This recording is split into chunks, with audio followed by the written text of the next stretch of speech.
In this pancake video tutorial, ituturo ko sa inyo 100% free chatbot automation gamit ang BotCake. Ituturo ko sa inyo right now.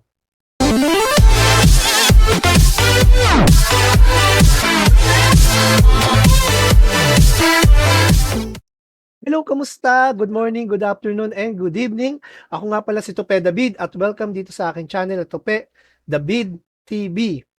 At kung bago ka lang dito, please like and subscribe to my channel. At pakiclick na rin ang notification bell para updated ka sa mga bagong videos natin. Ang video na ito is about sa Get Started button, welcome message, at sa default reply. Umpisahan na natin. Let's go! Unang-una, pupunta muna tayo sa ating browser. Pumunta tayo sa botcake.io. Kapag nakapunta na tayo sa botcake.io, login or install now.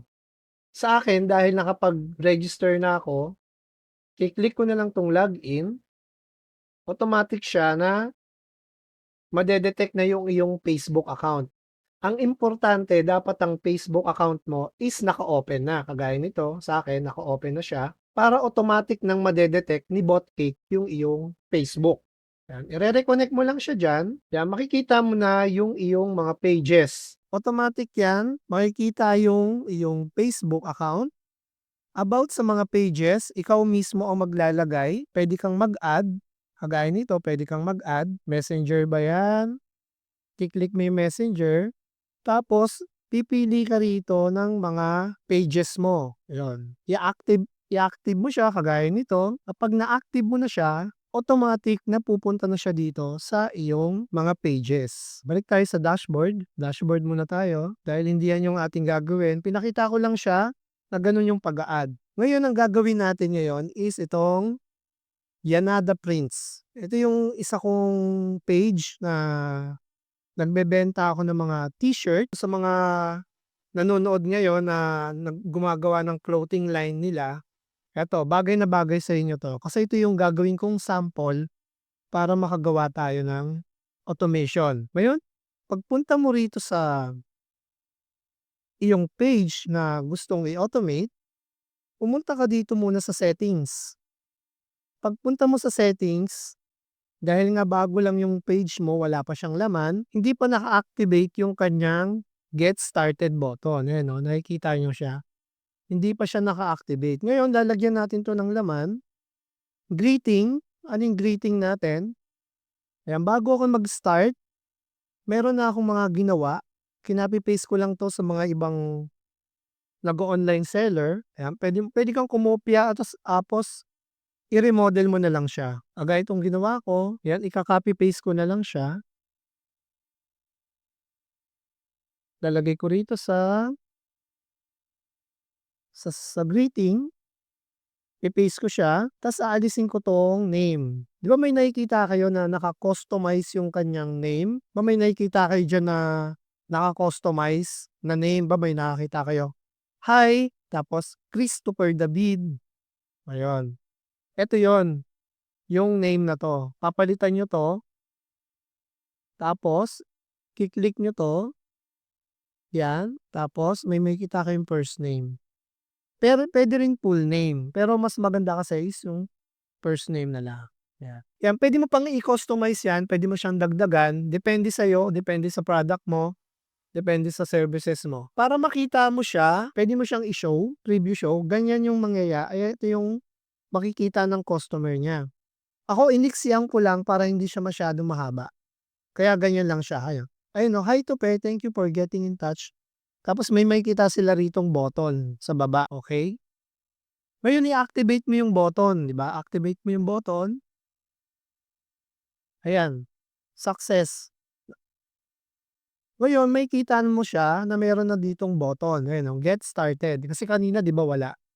Yan, kasi inactivate mo na siya. Kapag merong bumibisita sa Facebook mo, sa Facebook business page, ayan, may lalabas na get started button. May greeting na sila.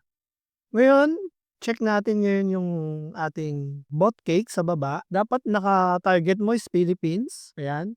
Ayun nga pala yung bot cake nga pala is under ng pancake. Kumbaga, meron silang application na bot cake na magagamit natin ng libre, 100%. Then, baba tayo dito. Check natin yung ayan, status ng pancake, inbox, same, stay in same, stay in same. Post. Ito 'pag gusto mo i-post yung bot cake mo, halimbawa gusto mo nang i-post yung chat automation dahil may problema, tapos dito, working hour, puwede mo naman 'tong i-turn on. Halimbawa, meron kang oras ng negosyo mo o yung business mo, pero ako i-ano mo na lang siya, kasi 24 hours naman yung internet tsaka yung ano mo, business mo, i-turn off mo na lang siya. Tapos ito yung web form, 'yan tatalakayin natin yung web form sa susunod. Kasi ngayon ito yung add domain, kung meron kang website, dito mo ilalagay yung website mo. Okay, ngayon ang after nito is pumunta naman tayo dito sa automation. Pumunta tayo dito sa welcome message, yan naka-activate na siya, okay na siya. Punta tayo sa welcome message. Ayan, dahil bago nga lang yung ating page, punta tayo ngayon dito sa create. Kasi 'pag pumunta tayo sa existing wala naman tayong makikita.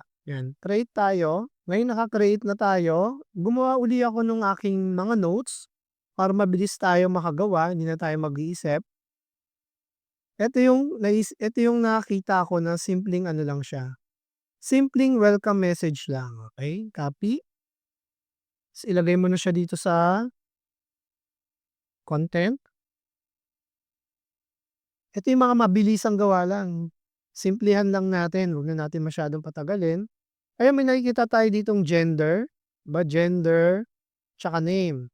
Unahin muna natin yung gender, palitan natin yan ng gender, yan.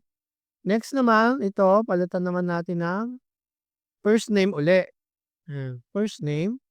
Ngayon ito sa gender, ano yung dapat nating ilagay dito sa male? 'Di ba dapat puwedeng Mister, tapos sa female is Miss. Bakit ko gustong lagyan ng gender? Kasi, halimbawa may mga product ka na pang babae, tsaka panlalaki, puwede mo na siyang i-segment, kumbaga i-ano mo na siya, naka-groupings na siya kung sino yung mga babae, na pambabae lang yung mga product na puwede mong bentahan, 'di. Dito naman sa unknown, ang lagay natin dito, nakalagay dun hi, o lagay mo na lang there, "Hi there." 'Di ba? First name, "Welcome to my page." Tapos ilagay mo dito yung page mo, kung ano yung page mo. Yan, makikita ka rin dito ng name ng page mo, ayan. "How can I help you?" 'Di ba?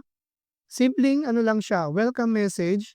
Puwede ka rin maglagay ng maraming, puwede nilang basahin. Pero ako, ang suggestion ko lang, 'wag ka muna maglagay ng maraming welcome message. Kundi ito lang, para ma-segment mo na muna kung lalaki o babae yung iyong customer na bumisita sa page mo, okey? Ngayon, puwede mo siyang i-preview, i-save muna natin, save, tapos preview, ayan. Ayan, ayan. Ayan, pagbukas mo makikita mo 'tong, ayan, "Hi, Mister Tupe." Kasi lalaki ako, yung gender ko is lalaki kaya automatic na nilagyan na niya ng Mister, 'di ba? After niya malagyan mo na ng welcome message, pumunta naman tayo ngayon, save muna natin. Pumunta naman tayo ngayon sa default reply. Ito yung default reply is puwede ka ritong gumawa nung maraming messages. Kumbaga mahaba, ilagay mo lahat yung description, ano yung product and benefits mo, ilagay mo siya dito, ayan.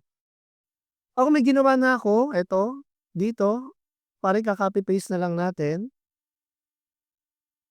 'di ba, copy. Kaya ang suggestion ko bago kayo gumawa ng chatbot automation, is alam mo kung ano ba yung business na pinasok mo. Dapat aaralin mo siya lahat. Kung anong product ba yan, description. Yan, ika-copy paste na lang natin siya. Tapos yung name, syempre papalitan natin uli ng first name. First name. Tapos ayan, ito kasi yung aking isang business. Yung t-shirt, kumbaga sideline, side hustle. Ayun, nakikita niyo yung mga pula na yan? Kasi nag-install ako sa aking browser ng Grammarly. Kaya automatic si Grammarly, 'di ba? Inaayos na niya yung ano, yung tawag dito, grammar ng iyong text, 'di ba? Libre lang siya, kaya installan niyo rin ng Grammarly ta's ilagay niyo sa ano niyo, i-add niyo siya dito sa extension niyo, yung Grammarly, ayan. Ayan, pumunta tayo dito sa default reply, nilagay natin dito sa content. At dahil meron tayong Grammarly, automatic na inaayos ni Grammarly yung ating grammar. Kasi aminin natin sa ako naman, hindi talaga ako magaling sa English. Ayan. Si Grammarly ang aayos ng lahat. Ngayon, i-save natin siya. Ngayon, na-save natin, meron na tayong getting started, meron na tayong welcome message, saka meron na tayong default reply. Ayan, okay na? Ayan, congratulations at nagawa mo na ang getting started, welcome message, at ang default reply. Ngayon naman ang gagawin natin ngayon is yung magpo-post na tayo ng product. Gagawa tayo ngayon ng product gallery, mga pictures. Tapos lalagyan natin ito ng auto-comment at auto-reply. Okay? At kung nagustuhan mo ang video, please like and subscribe. At kung may mga question ka pa about sa mga video tutorial na ginagawa ko, please i-comment mo lang sa comment section. At ako mismo ang sasagot sa mga question mo. At kung nakatulong sa iyo itong video na to, please like and share sa mga kaibigan. Okay? Thank you and see you in the next video.